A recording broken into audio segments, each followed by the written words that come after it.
Bryce Dooley, thank you so much for coming on, man. I appreciate it a lot. No problem. Thanks a lot for having me. Yeah, my pleasure. So, Bryce, you're an interesting and impressive individual. First off, you're my age, you're 23. You were a great athlete at Leroy High School and earned a reputation for being one of the quickest white kids in the area in multiple sports. And you even continued playing football at Wesleyan University. And however, most of your talent lies not in athletics, but in your financial management skills. You've proven yourself to have a gift for knowing where and how to invest and manage your money. So much so, in fact, that you now are an investment advisor at BD Capital Investment Management. I'm assuming that BD stands for Bryce Dooley, that's It you, does. and that this is your very own operation. Am I correct in that? That is correct. Yep. All right. That's pretty awesome. So, how's that going for you? Like, can you give me any numbers or anything? Yep. So it's going well. So in terms of how the industry measures it when you're doing asset management, it's measured in assets because most people get paid off of assets, which is like, stocks, investment accounts, retirement accounts. So I'm a little bit over 2 million for assets right now. Sounds like a lot, but in industry terms, that's pretty small. I've been doing this for about 2 or 3 years for people. So I'm still very small industry terms, but I was at less than half of that a year ago and, a third less than that a few months ago. So it grows pretty quickly. Really need to get that number to four, to where 4 or 5 million, to where, it's a real deal, full-time operation. I need to spend all of my time on it. But yeah, so getting there, only been doing it for a year or two, and I've got about 30, 35 or so clients now. A lot of friends and family from Leroy, people I grew up with, their family members, just conversations I've had along the way. I haven't done a lot of marketing. I'm starting to get to that point now where I've Mm. built a little bit of a track record, can start to put myself out there a little bit more. But yeah, a lot of it has just been built with people I know, friends and family to this point, and it's going well so far. So is this like your own operation? Because if I understand correctly, you don't like work for a firm or anything, do you? Is this like an Right. entrepreneurial business venture? Yep. So I'm pretty much a sole proprietor, self-employed. I had to get licensed and registered through the state of Illinois before I can actually get paid by people to manage money. You're allowed to Mhm. have like 5 clients before you get registered until someone might say something and you could get in trouble. So I'm Yeah, registered with the state of Illinois as a independent registered investment advisor is what it's titled as. So got it. yeah, doing it on my own, I had times where I, thought about working with a firm. I had already had some clients with me at that point, so I could have brought them to the firm with me and, got a regular paycheck, salary, that kind of stuff. But I Interesting. got kind of turned away from that. One conversation I had with a guy, he told me, you can't make money working with people that don't have money. And that's never really been where I found passion in it. I find a lot of fulfillment helping young people that really have no guidance what to do with their money get started, get on a plan. If you have student debt, which parts of that student debt do you need to pay down? When should you pay it down?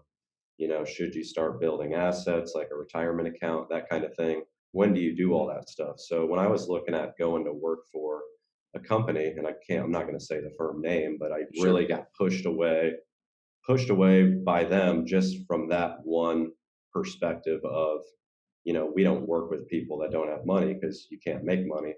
I understand that perspective, but I don't really disagree with it because, if you form a relationship with someone when they're 22, 23, and you do good for them, get them on the right path, get them growing towards their retirement, which is, 30, 40 years down the road for most people, that could be a very profitable relationship for both parties if you do a good job for them. I can definitely find a way to make money with them by helping them make money along the way. So I didn't like the perspective of, we only work with older people that already have money, maybe they already have 500,000 or $1 million retirement and they're 50 years old. the the company was pretty much saying, that's who we want to work with. We don't want to work with young people. And I like working with young people. I've got a good mix of older people that do have money, but I have a lot of young people that have under $10,000. We're just trying to get retirement accounts started, pay off some debt, and get growing on that path because it can really grow over time. Hmm. So yeah, that's kind of why I went the independent route on my own. I like doing things my own way because I'm willing to work with anybody, even if they've got $100.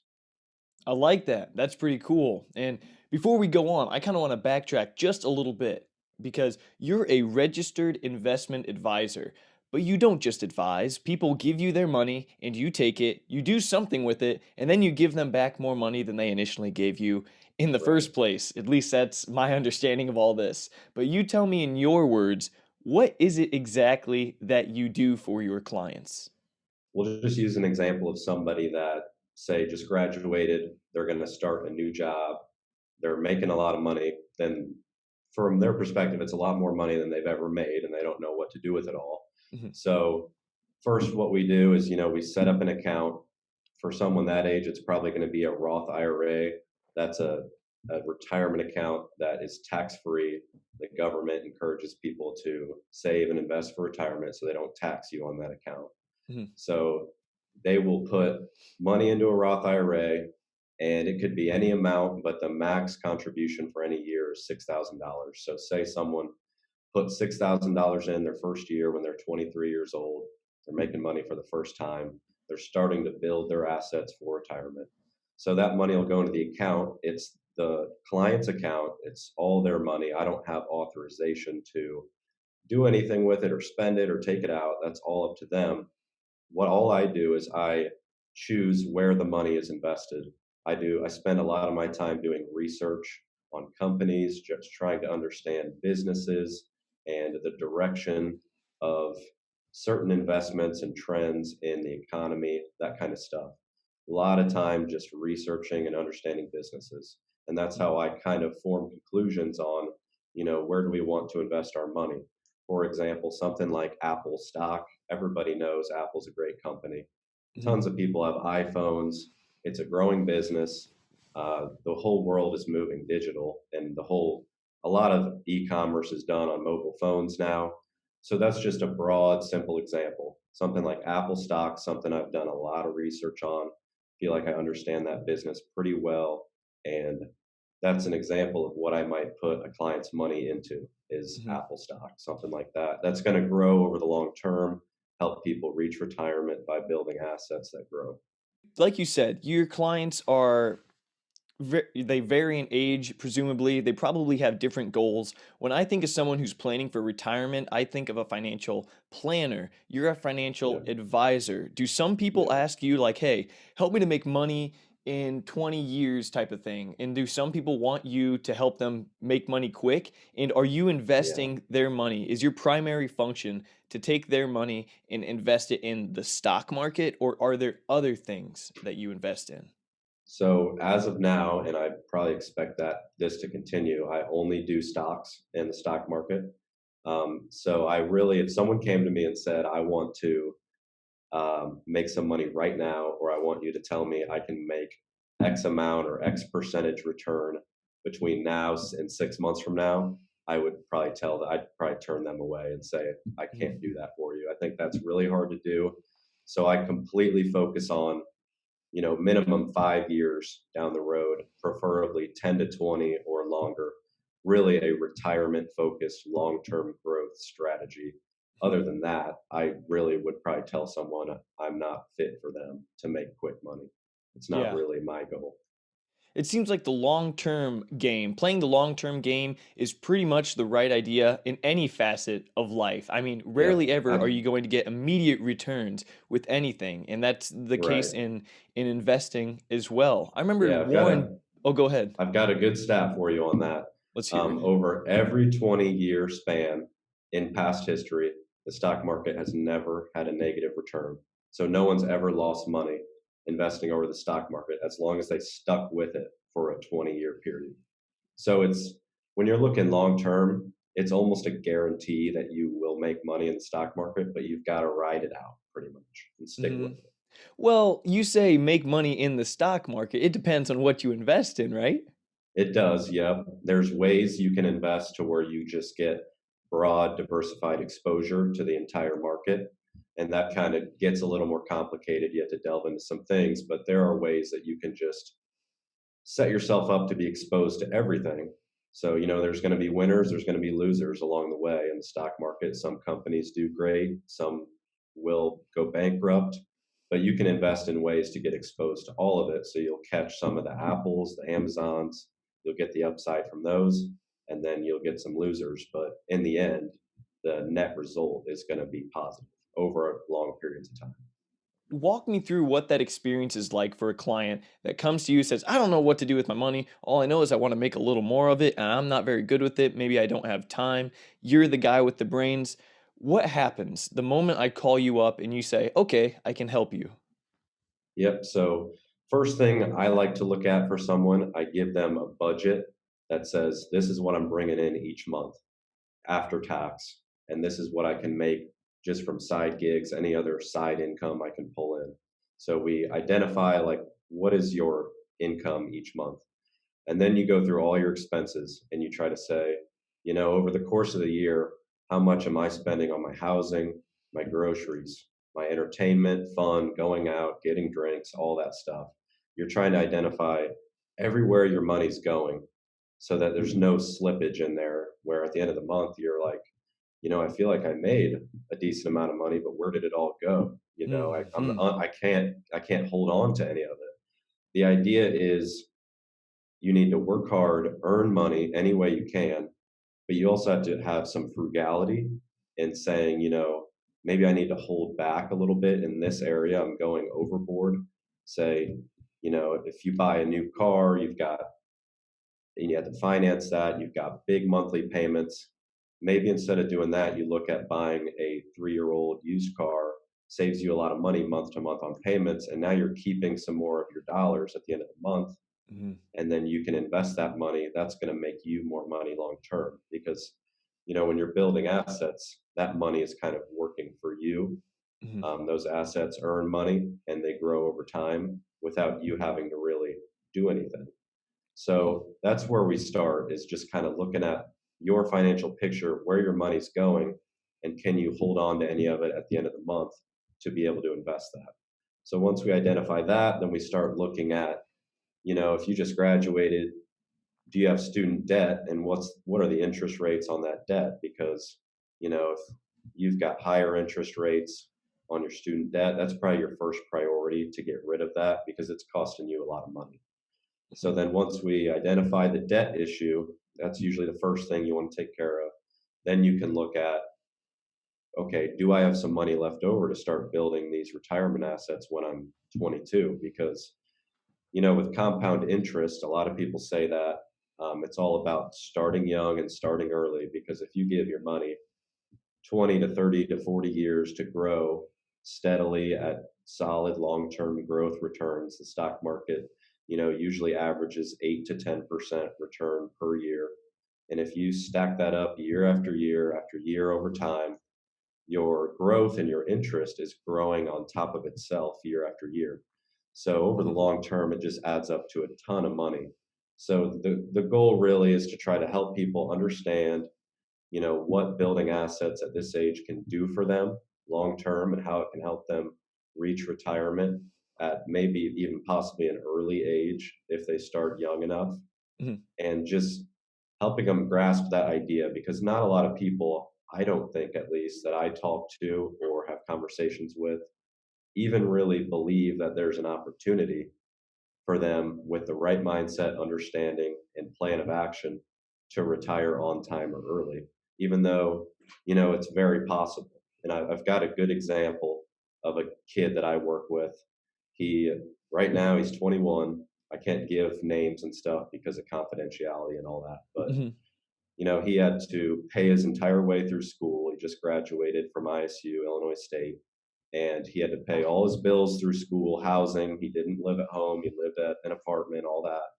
And really didn't get a lot of help from his parents, not for day-to-day stuff, not for school, and didn't have any money either saved up before that.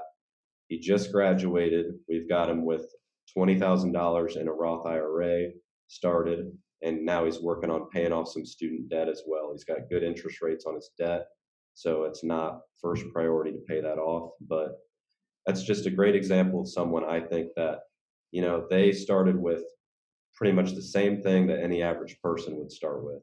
Mhm. Didn't get a lot of help from anybody, worked their way through school, had jobs the whole way, paying for their own school, paying their own bills, and he's graduating college with $20,000 of retirement assets already, and we've already got a financial plan and a budget laid out for him to start paying off student debt.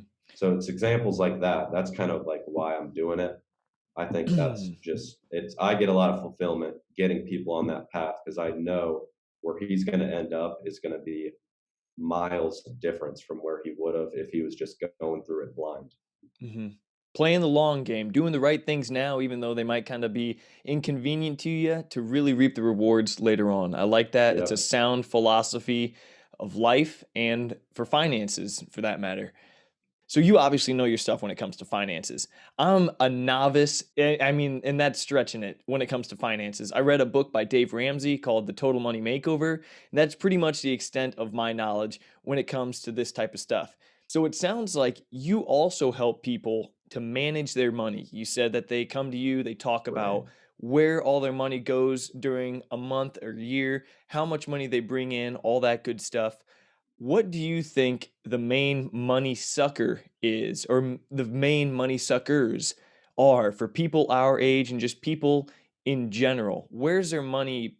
Like, it's like there's a hole in the ship. Where is the water coming in Yeah. at? Well, there's the common joke that gets thrown around is the $4 or $5 Starbucks coffee every morning. Oh, I hear that crap all That the time. but that just gets old for people to hear, so I don't really harp on that much. But I think kind of like avoiding there's some big money mistakes I think in your 20s that can set you back a lot. That avoiding those mistakes is key.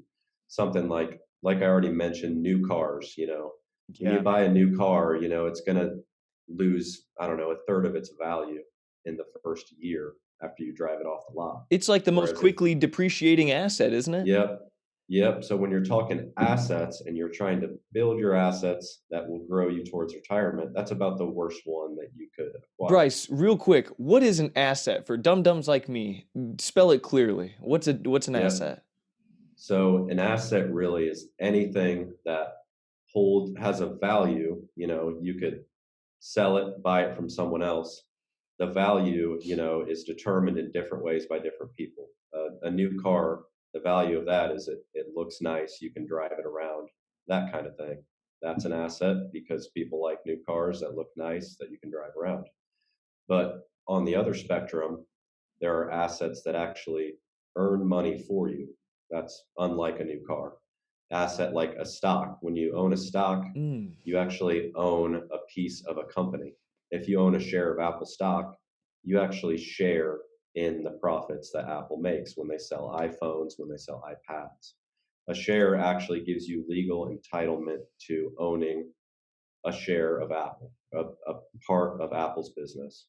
So comparing a new car with Apple stock, a new car doesn't make you any money. You just enjoy it. It's an asset and it's worth something. Apple stock actually earns you money because you are an owner of Apple. They make money and their business is probably going to grow over time. So that asset will probably appreciate in value and make you money gradually. Whereas the new car is probably going to be worth 50% less than you bought it in a few years. Yeah. So it sounds like an asset is just something that you own that has value. Whether or not that value Yep, is going up over time or down over time depends on the thing it is that you own. Is that fair to say? exactly. Yep, that's fair to say. And cash is an asset too. That's probably the most steady Huh. asset you could own.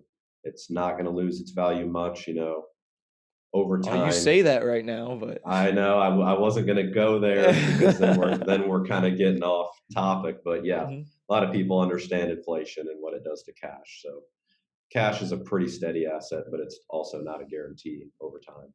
Yeah, and I'm glad you said some about cash because eventually we will talk about some cash alternatives here in a second. But before we do that, I'd like to take another step back and talk about you, Bryce Dooley, for a second. I've Okay. spoken to many of your friends and my friends over the last few years, and even did some small scale business with you myself when you let me Yeah. put some of my smoothies in your vending machines that you owned. Thanks for that, by the Mhm. way. That was fun. No problem. That was awesome. But the general consensus about you is that you're a humble, nice, but relatively serious man who is extremely smart and gives very accurate takes on the stock market on Twitter. I was looking at your Twitter feed and I was amazed. I'm like, "What? You must actually enjoy this stuff." But I do, yeah.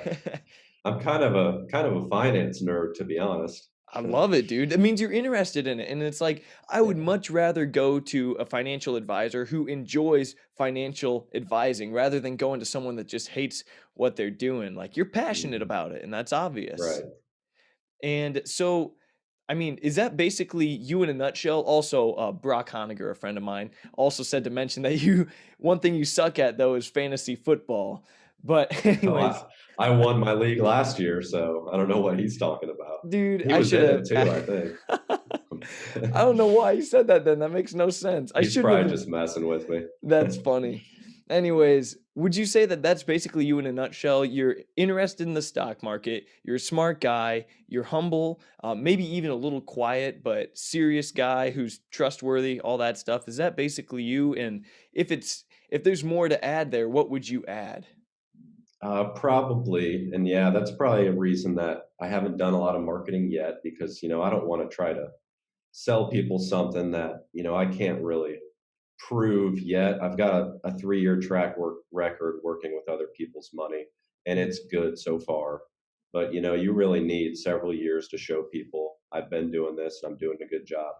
So maybe that's where the humble attitude comes from mhm, because I'm not going to blow smoke on anybody and say, I'm going to make you a lot of money in the next 3 years. I'm just mhm, going to tell them I'm going to do my best. I've done fairly well the past few years. And if you're patient and this is a good partnership, I think it'll work well. But other than that, I don't really try to sell people on much. So I'd rather let the results speak for themselves and not talk about it. I'm just going to show people what I'm going to do. And yeah, I take it very seriously. I've been super interested and passionate about it since my senior year of high school, actually. So 5, 6 years now, actually studying it, and probably took it too serious in college a little bit, to be honest. But I just didn't have maybe as much fun as everybody else because I was so focused on it. But mm, I don't think I regret that now, looking at where I am today, because there's probably zero chance I could be set up where I am now if I didn't take 3, 4 years in college to study, prepare. And I even started getting clients by my junior year that were coming to me and saying, I've got a little bit of money. Can you help me with it and do what you're doing with your money? mm. So, if I wasn't doing it then, I'd be probably starting from zero right now, whereas I've already kind of got some things set up. Yeah. So that's probably, so yeah, they're probably right that I take it seriously, maybe too seriously at some points. Mhm. Do you invest your clients' money much like how you invest your own money? Exact same way. And that's one of the first things I tell everybody. I want our incentives to be aligned. If I do a bad job for you, you lose some money on something, you can know that the same thing happened to me and I probably lost some money too. Mm. I don't have one client along the way out of 30, or I don't know the exact number, You probably have over 35 30 by now. clients? Yeah, it's probably closer to 35 now. Holy smokes, And man. not a single one of them, I don't think I've ever invested a dime of their money into anything that I wasn't already invested in or I was buying it at the same time I bought it for them. So we're all on the same train. And that's how I try to get people to trust me a little bit because I can't show you this great track record. I can show you a few years of what I've done, Mhm. but you can trust that whatever I do for you, the same result is going to come to me because I've built up over my savings through college and working on it a decent amount of money, and I'm running it the exact same way I'd run it for you or people I've been running for 3 years already. Yeah. I mean, that's how you gain someone's trust 101 is you walk the walk and you talk the talk, you know? You don't make people Right. do Yep. things that you yourself wouldn't do. That's just nonsense. Exactly. That I got to eat my own cooking. That's how I see it. Yeah, that's a good way to put it. So, when did you first become interested in money management? You said you kind of got interested your senior year, but was there a time when you were introduced into this world before that even? Um, Not really. I didn't really think or spend any time on it up until my brother and my friend kind of like got an idea for it my senior year of high school. And we were kind of talking a little bit about, we need to open our eyes a bit to this financial space of building assets for the long term. Mhm. Otherwise, you're just going to be working your whole life. And if it's something you like to do, there's nothing wrong with working your whole life. But there's also something to be said about having financial security, financial independence to where you don't have to make every decision in your life based around, do I have the money to do that? If it's something you want to do or love to do, you should be able to do that if you put yourself in that position. So, Mhm. senior year of high school, my brother and one of my good friends are talking, and we are like, maybe we should just start our own little investment group and try to learn about this stuff. So we actually put a shoebox together and said, every dollar bill, every quarter, dime, penny that we can save and get our hands on, let's all just throw it in this shoebox, see how much money we can put together. We'll start learning about investing, and then we'll take our money that we pulled together and we'll start investing it in stocks and see how we do, see if we make any money, and we'll just start building our assets now. And so Mhm. we're 17, 18 years old, don't know anything about finance or the stock market, and but we're trying to learn it, and we started the concept of frugality, just like every dollar I can get my hand on, how much of it can I keep at the end of the month?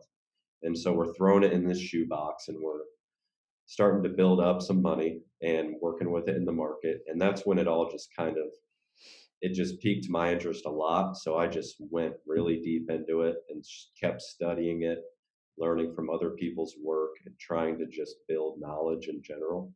Mhm. And I probably just annoyed the hell out of my brother and my friend because I would just constantly text them articles I read or stuff I learned and just say, "Hey, I just learned this, or that, and I think we should start doing this." And I'm sending them super long books, paragraph texts of like, "I just learned this. We should do this, that," and it just kind of the rest is history. Kind of from there, I just have never lost interest in personal finance and investing in general. So I go along from there, and by my freshman year of college, I kind of knew I wanted to manage money for other people. I knew I'd get a lot of enjoyment and fulfillment out of helping people make money and making money for them if it was for their long-term benefit. So I knew by that Mhm. point that's what I was going to do. So in college, I just kept studying, kept learning from other people's work.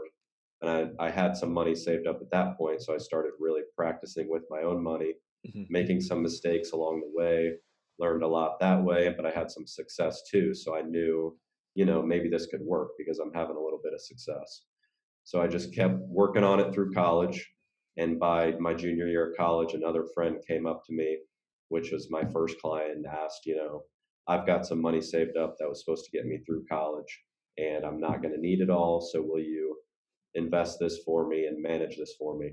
And that's kind of a question I had been waiting for someone to ask me for a while because I knew I wanted to try it, Mhm. but I knew I had to take it very seriously because if you don't do good for your first client, you're kind of already on the outs, and Mhm. people are going to say, Don't freaking you're trust not, Bryce, dude.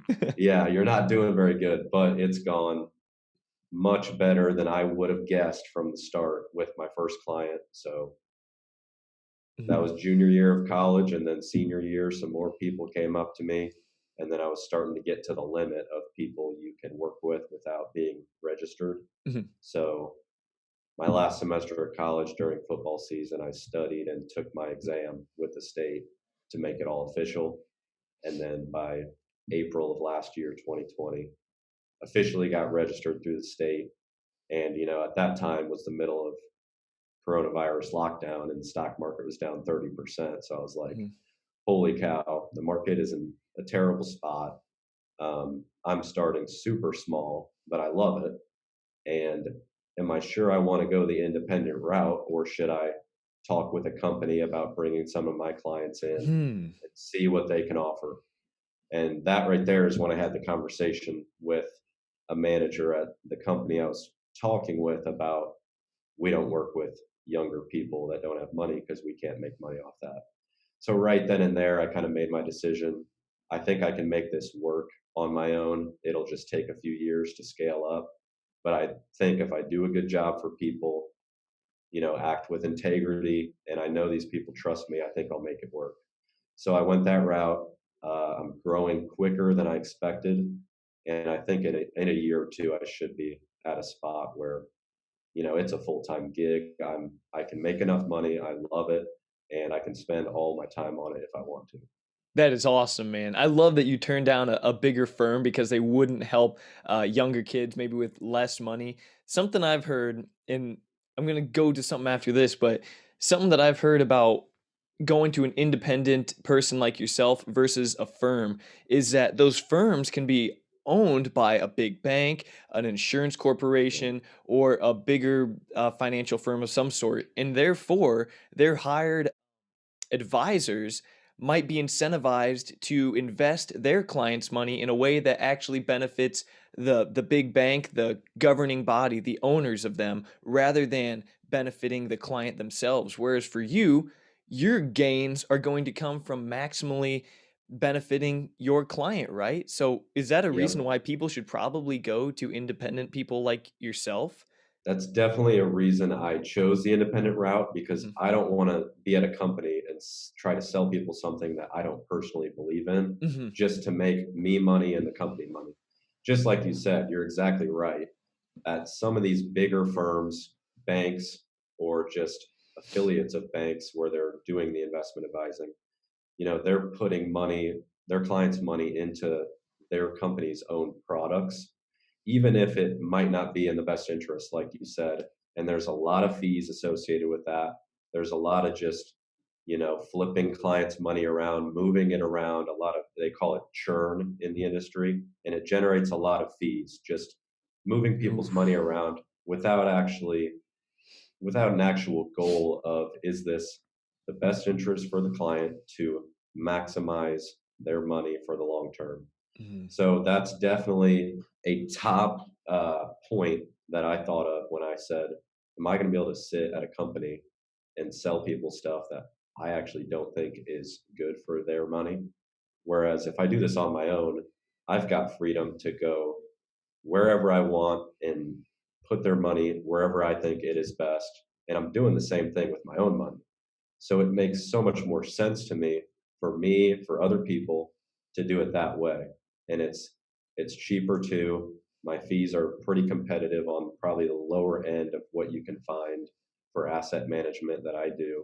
So I do think that for people that want transparency, that the person is working in their best interest, I do think working with someone that's independent probably is a better route for them. Just Mhm. the transparency part, I think, is a big deal that I try to communicate with people. And I hope people come to you now while you're still smaller, and because you're obviously very knowledgeable, your track record's good, your numbers are good. I hope they come to you now while you're not charging so much, because here in a few years you're going to start charging your worth, and then people, So if you're watching this, Well, what do you I think? don't think I don't really think I'm actually at a point where the speed that you can kind of grow this business, if you're doing a good job, people trust you and they're giving you more money, you're getting more clients. Mhm. It grows at a speed where I wouldn't need to be in a position to say, "Hey, I'm doing a great job. I'm going to raise my price and charge you guys some more." If everybody's happy and we're just doing a good job and I'm making plenty of money for something that I love that I'm doing, there's a point down the road where it's big enough to where I could actually probably lower that fee a bit. I'm not saying telling everybody that's what I'm going to do, because that's far off in the future and I've got to grow the business first to get there. But I'm competitive now and I could grow it to the point where it would almost be probably silly for me to charge more on people, Yeah. because I'm already in a great position, because I already love it and it grows so quickly that that's plenty for me. You're wholesome through and through, Bryce. That is awesome. I feel like a greedy schmuck now that I said that. Now, Well, it's then you got to start reasonable. rising your prices and stuff. That's funny. Good on you for that. And I just want to talk about a little bit your friends. You said that this started with your friends putting money in a shoebox. Your friends, I think, are extremely unique because me and my friends, our friends groups, we have a few common people that hang out with each other. Corbin Roberts, I mean, he knows you guys very well, and your friend Eli, you guys were acting like finance gurus, and you guys were getting involved in some big business stuff at a very young age. It's pretty extraordinary. You don't see that with people who are at 19, 20, and 21. So we heard stories about you guys doing this, investing your money, doing smart people stuff, and we were like, crap, what are we doing? All we're doing is like going out and having drinks on the weekends. And That's so what I should we have probably been doing, like I said. no, But in moderation, I yeah, suppose, but yeah, and we were like, okay, they're investing their money. We literally got a can or just some kind of cup, and we would put all our spare change in that for the month. Me and my roommates, Josh, Kyle, Corbin, and we would put money in there. And at the end of the month, we'd go to a Coinstar and we'd go out to eat. And it was fun. We were like, dang, this is pretty awesome. This money would have gone somewhere else that was really dumb and unrewarding. But instead, we saved mhm. it. Granted, we spent it at the end of the month, but it was still fun. It was still rewarding. And it was literally inspired by you and your friends. And Really, I haven't heard of that yep, never told you. And, one. but you and Eli also, not to go too far off track, don't you guys, aren't you part owners of an apartment complex that you've had for a few Yeah, years now? yeah. Eli and my brother and I, we kind of had a phase as well where we were really interested in real estate. This was kind of a period where I was like, I love this investing stuff. I Hmm. want to manage money for other people, but I didn't really know what avenue that was going to come through. So we thought maybe, maybe that's real estate. So maybe we should give that a try, see how that goes, because that's a lot different than stocks. Stocks are a lot of it's on the computer these days. It's not a physical thing you can touch. Whereas, real estate, these are buildings, these are people, tenants. It's a lot different. It's hands on, Hmm. totally different method of investing. So, yeah, we gave that a try. Had to take a unique route with it because, we were young, didn't have established credit, didn't have a lot of income. So we couldn't work with a bank to get it done. We couldn't just buy an entire building. Hmm. So we actually would write up letters to sellers. My brother was really good at, you can go online and see who owns buildings around town. It's on the county website. Hmm. So we would write up letters to all these sellers saying, if you are interested in selling your rental property, please reach us at XYZ phone number, whatever. Sent out letters to I was probably mailing out 5 to 10 of these every day. I'd write them at night and go mail them out the next morning. And my brother was doing it too. And we probably sent letters to 100 to 200 people around Bloomington Normal, just trying to get somebody to talk with us. And we ended up finding a seller that they owned their rental property in full. So they didn't have any debt or a mortgage on the building or anything like that. And they actually worked with us to allow us to become the owners, and they acted as the bank because we couldn't work with a Hmm. bank. We weren't able to get a mortgage at that age with that income, that credit. And the seller said, I like you guys. You're enterprising, entrepreneurial. We can work out a deal to where you'll pay us back over time. You'll make monthly payments to us from the rent that the property brings in. And we kind of worked our way into it that way. Took a lot of time and effort, but we learned a ton in that process. And yeah, so we're still doing that together, have a partnership, not trying to expand it really, but it's gone pretty well and we've learned all kinds of stuff. Man, that's incredible. Just the fact that you're doing that at such a young age is astonishing. Some of the older people that are going to watch this are probably going to be like thinking about what they did when they were 20 years old, and it ain't that. So that's pretty That's cool. the kind of thing that I'm trying to help more people with, just to grasp their head around, there are ways, a lot of people just don't believe it, but there are ways, with hard work, effort, a little frugality, and just understanding different paths you can go. There's a shot for everybody to start building their retirement assets now, and you can make a lot of progress in your 20s. That makes a big difference. Mhm.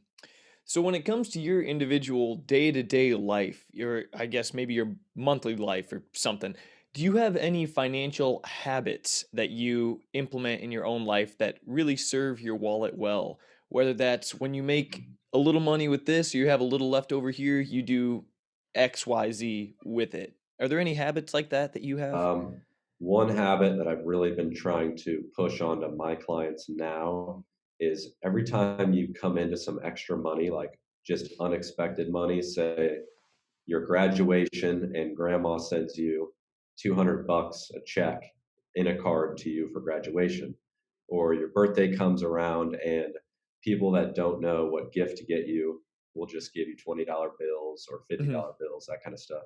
It's that extra unexpected money that you don't really need to pay your day-to-day bills and get through your life. That's the money that I personally have always said since the last 5 years. Every bit of that dollar, I'm going to earmark that and put that into my investments, mhm, deposit that right into my retirement account because I know that money is going to be worth a lot more down the road. So it's mhm. that extra money, that unexpected money that you didn't expect to get, I think is the easiest money to save. So, do you have a certain formula when it comes to picking how to choose a stock and which stocks, which companies you choose to invest in? Are there certain traits that you look for, or how do you make those decisions? Yep. So there's a lot of different ways people make money in this. And I respect all different ways because some people are good at some things, some aren't as good at other things. But I think the best way is just like a traditional fundamental approach to researching a business and a company, trying to understand how they make money, what products they offer, why do customers like their products, and why are customers willing to pay a price they're willing to pay? And I always go back to the example of Apple, just Mhm. because you look at iPhones and there are a lot of smartphone alternatives that, Samsung offers, Android phones, Google phones, that, they have the exact same features as an Mhm. iPhone, but why are people willing to pay 1,000, 1,100, $1,200 for the new iPhone almost every year? It's because that company has brand power, they have a marketing power. People love what their brand stands for. They love the design of the products. Oh yeah. They've got a design advantage. So it's really fundamental understanding a company like in that way and trying to get an idea in 5 or 10 or 20 years, what's this company going to look like? Are they still going to be around? Are their competitive advantages still going to be there? Like, if you had to guess, do you think Apple's brand and people will still be buying the iPhone? Do you think that'll be the case in 10 years? It'll be Mhm. pretty similar to today. I Yeah. agree. So that's something that as an investor you can look at and say, there's a different level of certainty with Apple as a company, and they're making a ton of money off everything they're doing right now, and they're still growing pretty quickly. So I spend a lot of time doing research to identify companies like that where you can kind of grasp an understanding of their business. And I see it every day around me. All my friends have iPhones. Mhm. There's something to be said about the blue eye messages. And Yep. if you get green Android messages, it's like there's something off. It's like a Yes. level of, it's like a level of trust with Yeah. the blue eye messages. So that's something to be said about Apple's brand. And it might sound silly, but as an investor, that is a legitimate thing to look at for what a company might be worth, how to value the company, and that's where I go from there to the stock and saying, this is where the stock is priced at today. Mhm. Is that a fair representation of where Apple might be in 5 or 10 years? Sure. So, I could go into it a lot more and get really complicated with it, but put simply, it's just I try to identify businesses that I can understand. I can try to value them based on, how much profit they're making and what that company might be worth in 5 or 10 years Mhm. based on the facts today. And I'm glad you kind of talked about Apple because that's one business I know a relatively decent amount about. Yep. I read the entire Steve Jobs biography. I have a bunch of Apple products. I'm not an Apple fanboy. I'm not just like Apple till the day I die. I am a Steve Jobs fan. I think that the foundation that he laid for Apple is just incredible. And I hope that Apple can continue to run with that. But yeah, like culturally, socially, Apple is supreme, no doubt about it. They must have marketing geniuses behind them because the fact that they made Android messages come in green, you're right. It's like, oh Yeah. man, I've seen memes about it like crazy where Yep. it's like you finally get the girl's number, she messages you and it's a green text and it's like, oh Yep. man. It's crazy how much it has become a societal, like you said, cultural Mhm. thing. But that just shows you how long Apple might be around in our lives. Yeah. And the fact that people are paying 1,200 for the new iPhone, they're probably going to make a lot of money in the future still. Mhm. And it's like I kind of support them. I'm like, keep being a powerhouse in this industry because after reading the Steve Jobs book, it's like all the tiny little details about your phone that you wouldn't notice, like it makes me respect iPhones a lot more. It's like good luck taking an iPhone apart because there's no screws in that thing. Everything is Yep. sleek, engineered with precision in mind and beauty, like Zen Mhm. beauty. It's so cool. And you're right. The interfaces or other phones by Samsung, these Android phones and Android products, they can do everything that an Apple phone and Apple products can do. They just don't do it quite as beautifully or as satisfyingly or something along those Right, lines. exactly. There's definitely a design difference, and it's just the integration of the beautiful hardware and the really reliable software of what Mhm. you actually do on the phone. The combination of those, it's extremely sticky, and people just Yes. really can't get away from it. Yeah, exactly. So when it comes to the stock market, you watch this stuff like a hawk. If anyone follows your Twitter feed, they see how interested you are in this and you give great advice. And also you have a website. It's called BD. What's it called?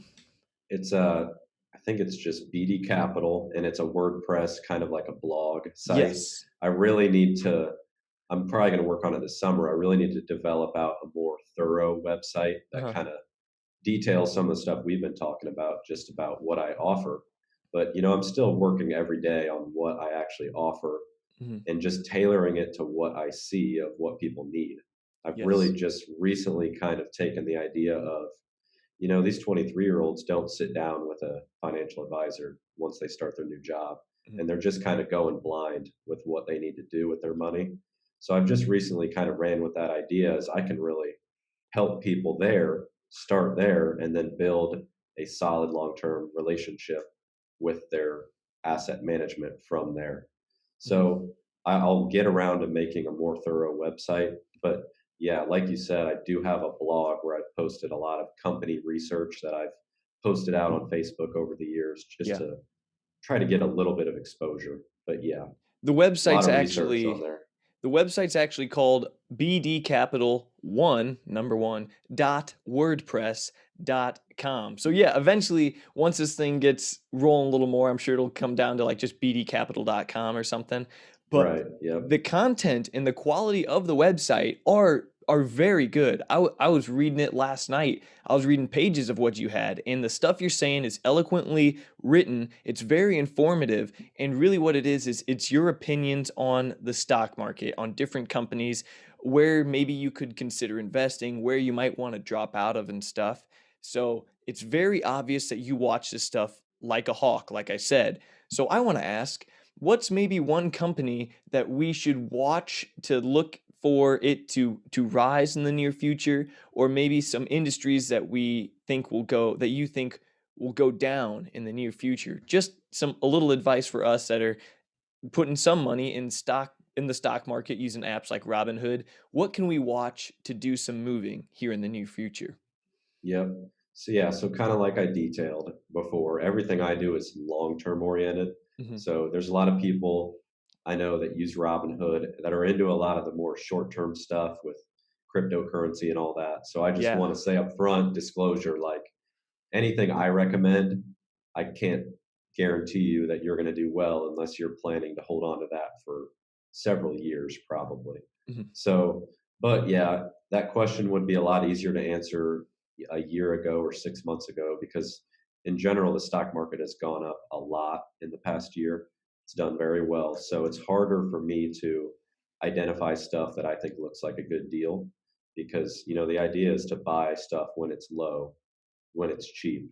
That's how you're going to get gains going back up. Mm. But there's a couple things, that I think look decent today. One of them is Berkshire Hathaway. That's a huge company that Warren Buffett runs. Warren Buffett's worth $100 billion. Most people have heard of him. He's kind of a legendary investor, guy that I've learned a lot of stuff from. That's a really high quality company. It's one of the safest companies, safest stocks you can invest in. Mm. And I think they've got a really good future. They're doing the right things at the company. And I think it'll grow for a long time to come. And so that stock ticker is BRKB. If you were to look it up for something to buy, it's at $290 a share. And you're not going to get rich off it anytime soon, but I do think it would do very well for somebody that just wants long-term steady growth. And it's the type of asset that probably the number one asset that I would recommend as a retirement asset that is safe. Hmm. Interesting. In what industry or company comes to mind when I ask what's something that we should maybe avoid that might be on its way out? Well, that's tough, but a lot of people would probably say just be careful with real estate and retail with everything going on in the world.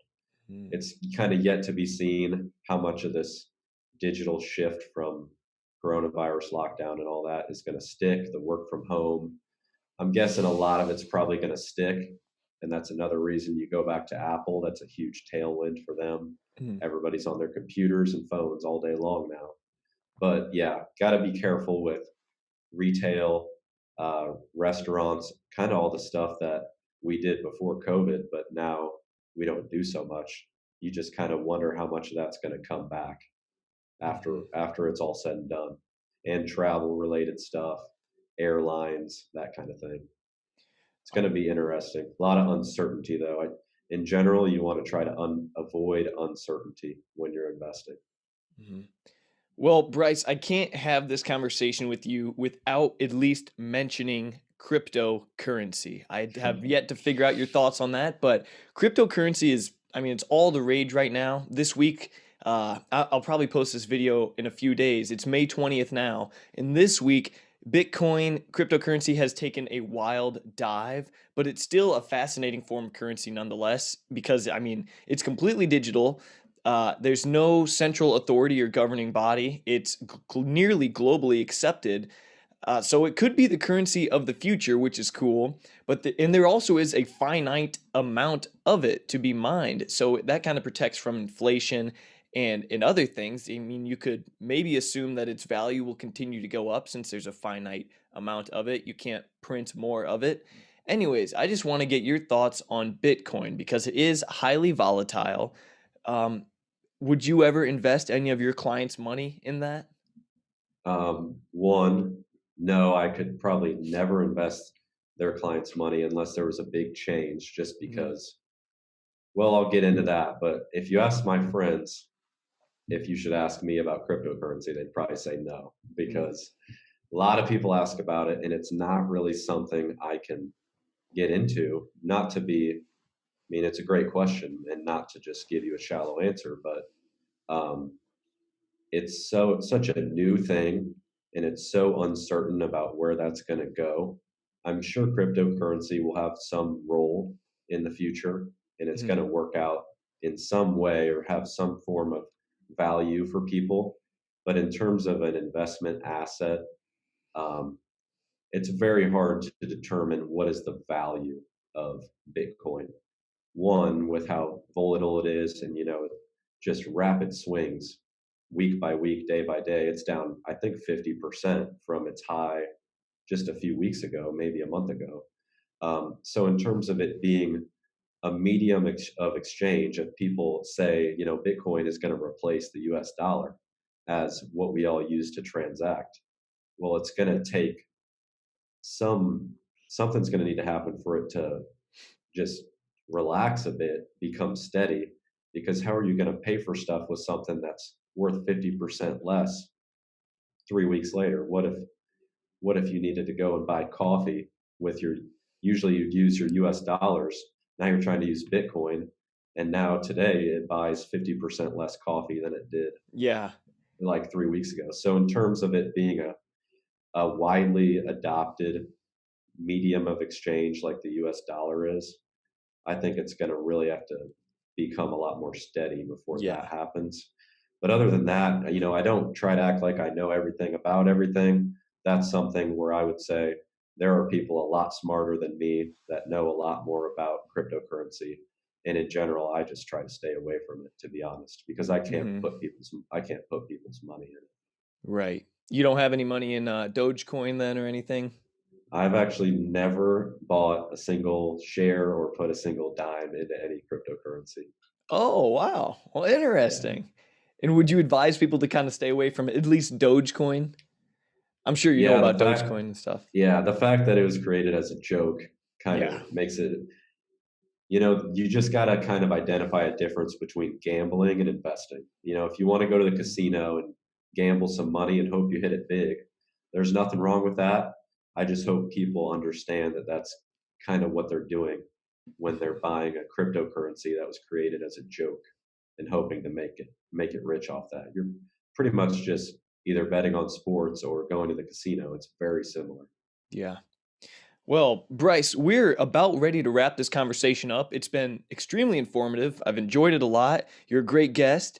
But before we go, what's what's next for you? You're a busy man. You have the real estate, that apartment complex that you're working with. I don't know if you're still working with the vending machines, but if you are, that's another thing. And then you're doing this BD Capital investing or investment personal financial advising. Geez, I botched Yeah. that. But you know what No, you're you're doing. good. Everyone knows what they're Mhm. doing. You're doing. What's next for you? Are you just going to keep doing this stuff or what? I'll let you answer. Yep. So I'm kind of getting to the point where I'm scaling this up a little bit. A year ago, I wasn't quite there to where I've got to make money too to pay bills and all that. Mhm. So, I'm kind of doing the investment advising, and I was doing that along with our real estate stuff. I'm pretty hands on with that, managing some things just to save some money doing it, Mhm. managing it myself. And, we did the vending machine business too. My brother helps me with that now. But I'm getting to the point where I've got my base built up with this advising business to where I need to start kind of phasing out all of my little side hustles and really just focus on this and make it work. Yeah. Because, like I said, it grows pretty quickly. I think I need probably 2 more years of good work and just focusing on it to where I could cut off everything else I'm doing and be just fine sticking 100% with the advising. So Mhm. right now I'm kind of looking at phasing out those other things I'm doing and just kind of going all in on it. Yeah, putting all your eggs in one basket. Yep, that's That's right. awesome, man. Well, I look forward to seeing what you do in the future. You're the type of guy that I feel safe in saying the sky's the limit. You're probably going to do and succeed at whatever level you choose to. Um, thank you. Thanks a lot. And Yeah. I appreciate it a lot having me on the show. Mhm. It's a really awesome show. And really, I think of you as a super enterprising guy, entrepreneurial. And, I was curious about asking you a question, what all other stuff you have going on, because I know you're never just doing one thing. Well, thank you, Bryce. First of all, right now I'm just doing the show. I am focusing on getting advertisers and focusing on enhancing my interviewing skills and stuff. I'm moving into an apartment here in just a couple of weeks. Because the show's done relatively well. People are businesses pay me to do some advertising on the show. Thank you so much, those businesses that are doing it, those sponsors.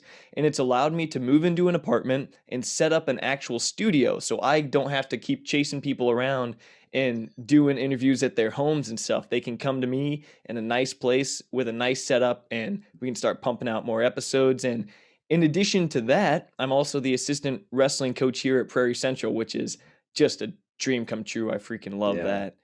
And yeah, that's pretty much it. I'm not used to being that's asked awesome. questions like that, so it That's caught me off awesome. guard. This has felt very professional, and I'm definitely impressed with the questions and the approach. It feels like I listen to a lot of podcasts just on investing to learn stuff, and it feels very similar to a lot of the big podcasts I've listened to. So I think you're definitely on the right track. You are the man. I appreciate the compliment a lot. Thanks so much for coming on to the show today, Bryce. It was a pleasure to have you. Appreciate you having me. It was a lot of fun. Right on. Thank you so much for listening to this episode of The Paul Garcia Show. If you enjoy the show, please subscribe on YouTube or like us on Facebook. If you would like to contribute to the production of this show financially, you can do so by becoming a patron on patreon.com/Paul Garcia or by donating on Venmo to The Paul Garcia Show. Until next Sunday, I'm Paul Garcia. Thanks for listening to The Paul Garcia Show. God bless and have a great week.